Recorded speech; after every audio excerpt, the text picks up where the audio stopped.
Louco do céu, começa agora mais um GorpaCast.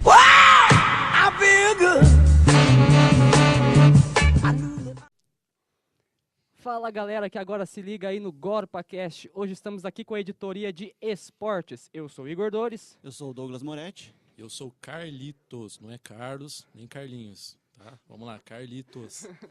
E a editoria de esporte hoje vai falar sobre uma coisa que está gerando muita polêmica nos últimos dias. O que é, Carlitos? Cara, é o VAR, o árbitro de vídeo, que sempre está na pauta, principalmente agora nos últimos anos em que ele entrou nas principais ligas europeias, como a italiana, a alemã, a francesa, a espanhola, também na portuguesa, mas, no entanto, agora na liga inglesa ela vai parar de... não vai mais ter árbitro de vídeo a partir da próxima temporada, apenas na Copa Inglesa e não na Liga Inglesa, na Premier League. É aqui no Brasil, a Copa do Brasil também, né? Copa do Brasil a partir das quartas de finais. Vamos incorporar aí essa questão do árbitro de vídeo, né, cara? E assim, quando a gente fala em árbitro de vídeo, muita polêmica, muita discussão ao redor disso, porque, aliás, isso é uma coisa boa ou é uma coisa ruim? Qual que é a tua opinião sobre isso, Douglas? Cara, na minha opinião é uma coisa boa, uma coisa que já é utilizada em outros esportes como tênis, como basquete, futebol americano, então eu acho que tem que ser sim incorporado no futebol também para evitar erro e beneficiar as equipes, né? Acho que ninguém tem nada a perder com o árbitro de vídeo. E a tua, Carlitos, o que você fala sobre isso? Cara, existem muitos argumentos também, principalmente quem frequenta a arquibancada, que diz que se perde um pouco da emoção quando você está ali, você está acompanhando. Só do fato de você ter que pausar a partida para poder ver o replay, muita gente reclama que se perde aquela emoção no momento, perde-se a poesia do futebol, mas para mim, na minha opinião, é necessário, porque não é de hoje que já existe árbitro de vídeo, só que com interferência externa. Mais recentemente, aí no caso da final do Campeonato Paulista, entre os times Palmeiras e Corinthians, em que o juiz ele demorou 8 minutos, a partida ficou parada por 8 minutos, e só depois então que ele anulou o pênalti marcado a favor do Palmeiras, o que está gerando polêmica até hoje. Também teve vários casos. Todos os anos isso entra em pauta, porque são polêmicas rodadas após rodadas em que nós ficamos sabendo de interferência externa. Em 2016 teve o caso do Fla-Flu, em que o Henrique fez o gol, o zagueiro Henrique fez o gol para o Fluminense e o juiz acabou anulando. Enfim, nos Estados Unidos, por exemplo, a interferência externa, nós podemos lembrar que na Copa América, na partida entre Brasil e Peru, a transmissão era feita por uma empresa americana. E lá, para os americanos, a televisão não pode mostrar o replay enquanto o árbitro não decidir qual vai ser a conclusão da jogada. Então, o Brasil acabou sendo eliminado naquele ano pelo Peru com gol de mão. E tanto aqui na televisão brasileira, que repetiu o sinal americano, nós não ficamos sabendo do replay, porque nos Estados Unidos eles não mostram e impossibilita a interferência externa. Quando a gente fala do árbitro de vídeo, vocês mesmos falaram, né? A gente comentou aqui que a partir das quartas de final da Copa do Brasil. Mas isso entrou em pauta também para ser implantado no início do Campeonato Brasileiro em 2018, né? Só que isso se revelou uma grande desordem entre os times, né? Eles divergiram muito nas opiniões. Então a gente tem aí que votaram a favor do árbitro de vídeo, o Flamengo, por exemplo, o Botafogo, a Bahia, Chapecoense, Palmeiras, o Grêmio e o Internacional. E o contra, Corinthians, Santos, América Mineiro, Cruzeiro, o Atlético Mineiro também, o Atlético Paranaense, o Paraná, o Vasco, o Fluminense, o Sport, a Vitória e a Ceará. Então, assim, mais contra do que a favor.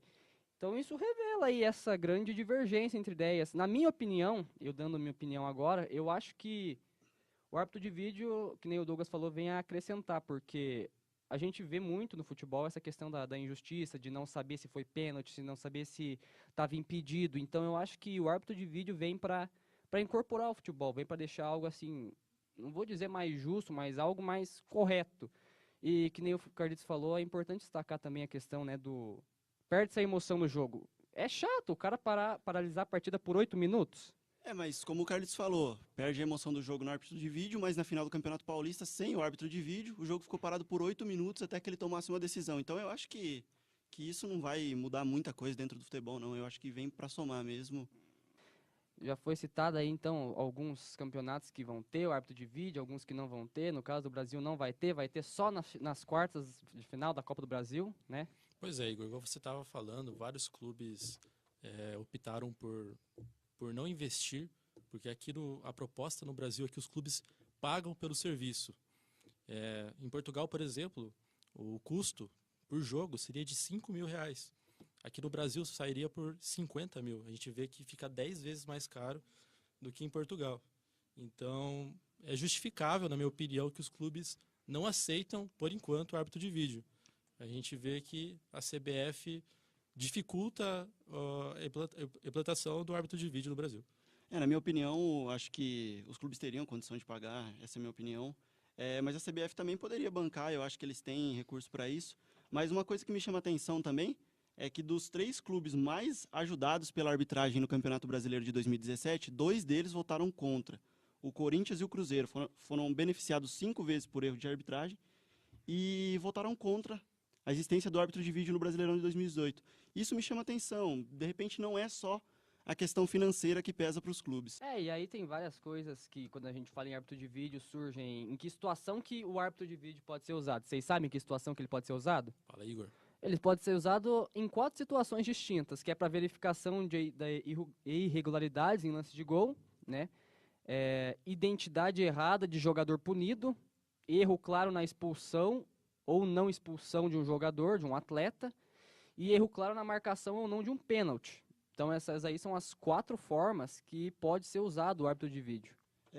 Eu li uma notícia interessante na UOL na semana passada, dizendo que na Copa do Mundo, os lances onde vão ser utilizados o árbitro de vídeo vão passar num telão após a decisão do juiz. Eu achei isso muito interessante para a torcida que está no estádio também poder acompanhar o erro ou o acerto do árbitro. Isso é importante, isso é interessante. E outra questão que se fala também é quando a gente tem uma espécie de árbitro de vídeo, né, em outros esportes como o vôlei e o tênis, que é o tal do desafio. Você tem, eu acho que 3 oportunidades para pedir o desafio.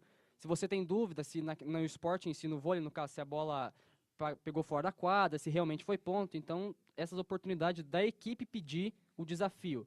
No futebol, levando em consideração o árbitro de vídeo, os jogadores eles não podem interferir. Ou seja, os jogadores eles não podem pedir para ver no árbitro de vídeo se foi impedimento, se aquele gol, se o cara que fez o gol estava impedido, se o pênalti foi bem marcado, se a punição foi bem aplicada. Qual que é a opinião de vocês sobre isso?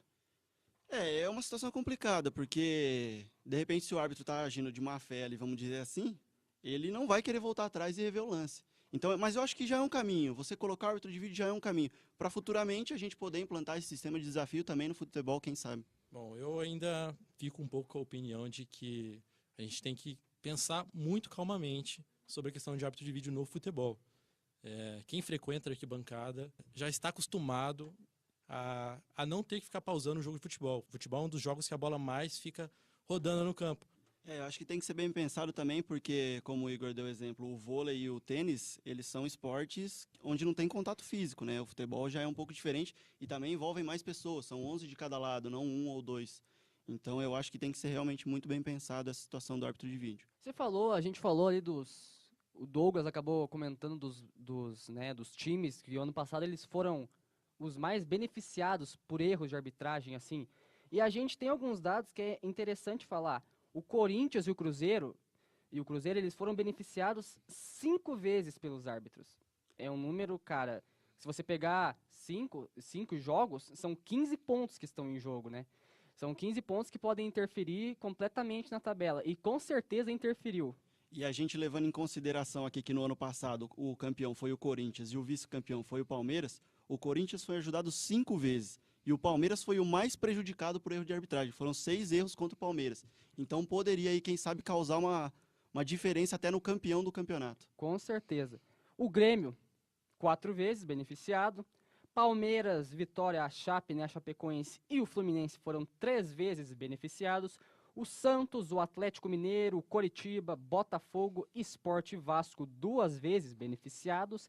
Avaí, Ponte Preta, Atlético Goianiense, Atlético Paranaense, São Paulo, Bahia e Flamengo apenas uma vez. E eu acho engraçado também, a gente precisa ressaltar aqui, o São Paulo não participou da votação do árbitro de vídeo no Campeonato Brasileiro 2018. Se absteve. O presidente do São Paulo teve que sair, teve um compromisso e precisou sair antes Pois da é. votação. Cara, isso além de ser outro problema fora do árbitro de vídeo, eu acho que é um problema de credibilidade do clube, cara. Sim, Se você tá numa reunião discutindo o futuro do futebol, o futuro pro teu time, como é que você me sai antes de uma reunião? exatamente. Eu achei muito curioso quando eu li isso e fiquei um pouquinho, tipo, muito surpreso, né? Porque deixar uma reunião tão importante como essa, uma reunião que definiria situações importantes, não só o árbitro de vídeo, mas tantas outras situações para o Campeonato Brasileiro de 2018. E aí agora falando dos prejudicados, né, que nem o Douglas falou, Palmeiras 6 vezes prejudicados por erro de arbitragem. 6 vezes avaliando que cada jogo pode se acarretar 3 pontos, 18 pontos perdidos, né? São 18 pontos contra o Palmeiras e seriam mais 15 que o Corinthians foi beneficiado. Então, somando aí, é uma diferença gritante que com certeza definiria o campeonato. Com certeza, mas também a gente não pode deixar de reconhecer a grande campanha que fez o Sim, Corinthians, sim, com principalmente certeza. no primeiro turno. Sim, Igual você viu aí, os times que também são ajudados, eles também são prejudicados, entendeu? sim. De repente, nesse brasileiro, o Corinthians pode ser o mais prejudicado. A gente não pode saber. Não podemos justificar também o título, sim. título do Corinthians por causa de erros de arbitragem. Sim, mas Por a favor. discussão seriam os erros que poderiam ser evitados, na verdade, mas não tira o mérito do Corinthians, fez um excelente campeonato, principalmente no primeiro turno. Exatamente. O time que ele hoje pode ser ajudado, amanhã ele pode estar sendo Sim. prejudicado. Com certeza. Ninguém leva a melhor nesse caso. E falando sobre times prejudicados, vamos aí para os números dos prejudicados, né? O Palmeiras 6 vezes, então Atlético Paranaense e Coritiba foram prejudicados 5 vezes, o Botafogo, Cruzeiro e Vitória 4 vezes, Chapecoense e Corinthians 3 vezes. Corinthians aí foi prejudicado a metade de vezes que foi beneficiado, hein? Atlético Goianiense, Grêmio, Avaí e Atlético Mineiro 2 vezes. A Bahia é boa, né? O Bahia, o São Paulo, o Vasco e o Sport apenas uma vez. Então, cara, eu acho que árbitro de vídeo vem para somar, muita repercussão, muita discussão através desse tema, mas é algo que a gente só vai poder decidir se é bom ou se é ruim vendo nos jogos, isso estando na prática, né? Sim, com certeza. E acho que aproveitando esse gancho aí do Campeonato Brasileiro, acho que a gente poderia fazer aqui uma previsão, o que a gente acha desse Brasileiro 2018, o que vai acontecer, quais times vão brigar lá em cima e quais vão brigar lá embaixo. E só lembrando antes que já foi definido a empresa que usará o árbitro de vídeo, hein? Na Copa do Brasil, Na Copa do Brasil, as quartas de final, a empresa já foi definida. A Broadcasting. Exatamente, essa empresa aí então vai ficar responsável pela utilização, pela manutenção do árbitro de vídeo a partir das quartas de final da Copa do E Brasil. o orçamento é mais ou menos aquele que o Carlos falou mesmo, cerca de 40 mil a 50 mil por jogo. É muito dinheiro, É muito dinheiro. é muito dinheiro. Isso, a justificativa que eles utilizam é que o espaço territorial do Brasil seria muito maior do que de Portugal, por exemplo. Então, Portugal só teria uma central para cuidar de todos os jogos. Já no caso do Brasil, seria um em cada estádio. Por isso, aumentaria, da justificativa da CBF, esse valor. Mas não abstém a CBF de ajudar com isso. Exatamente. Aliás, é a Confederação Brasileira de Futebol. Ela tem que prezar pelo enriquecimento e pelo melhoramento do próprio futebol. É a CBF que deve servir os clubes. Concordo com isso. Então agora a gente vai fazer aquela análise, né? Campeonato Brasileiro aí, passamos a primeira rodada. O que vocês acham, Piazada? O que vai dar esse ano? Olha, todo mundo está colocando 4 times em evidência. Palmeiras, Cruzeiro, Corinthians e Grêmio. Grêmio, que foi campeão da Libertadores ano passado, e Corinthians, que foi campeão do Campeonato Brasileiro e também do Paulista, em cima do grande favorito que todo mundo coloca. Todo mundo diz que o Palmeiras tem o melhor elenco do Brasil, o time mais caro do Brasil. Na minha opinião também, Palmeiras, Corinthians, Grêmio e Flamengo são os que brigam pelo título. E você, Igor, o que você acha? Eu concordo, cara. Eu acho que, como o Carlitos falou, o Palmeiras tem o elenco mais caro do Brasil. Muita gente fala que é uma seleção. O Grêmio, pela ótima campanha que fez nos últimos 3 anos aí, ganhando a Copa do Brasil, ganhando a Libertadores, e esse ano o Gauchão já começou ganhando. Então eu acho que esses 4 times têm tudo para se dar bem esse ano no Brasileirão. Mas então é isso, galera. A gente agradece você que acompanhou com a gente aqui o GorpaCast na editoria de esportes. Não esqueça de acompanhar a gente no canal do YouTube, na nossa página no Facebook, que é o facebook.com/GorpaCast. Não se esqueça de acompanhar a gente lá, envie sua pergunta, envie sua dúvida, envie sugestão de tema. E a gente se encontra então no próximo sábado, Próximo sábado. E ficamos aí com nosso espaço aberto para você que quer sugerir teu tema. Nós agradecemos muito você que acompanha com a gente. Então é isso. Eu agradeço o Douglas, agradeço o Carlitos. Valeu, galera. Valeu, galera. Valeu. Até mais.